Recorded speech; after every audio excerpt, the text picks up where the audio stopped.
Miaka 40 MC Pilipili katika ulimwengu huu imeacha athari chanya. MC Pilipili alikuwa na mkono wa msaada. Aliunyoosha mkono wa msaada. Aliwapenda watu. Aliipenda jamii na aliipenda sana Dodoma. Alikuwa balozi wetu mzuri. Aliibeba bendera ya Dodoma. Alipeperusha bendera ya Dodoma. Alitamani kuiona Dodoma ikikua kila siku. Hakuwahi kukana asili yake. Hakuwahi kukana ugogo wake. Hakuwahi kukana kujitambulisha yeye ni Mwanaswaso. Alifurahia kuwa mwana Dodoma. Hii ni sifa kubwa sana ambayo anatuachia MC Pilipili.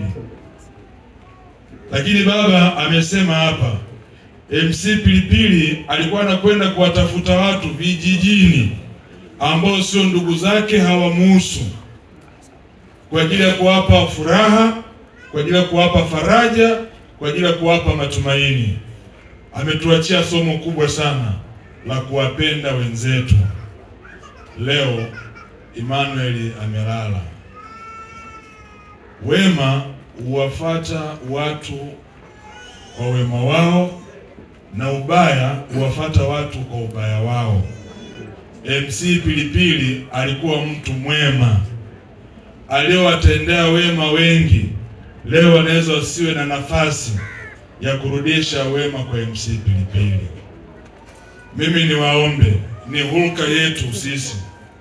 Tukimaliza msiba leo, tunaiacha hii familia wanabaki peke yao. Niwaombe sana. MC Pilipili ana watoto wadogo wawili amewaacha.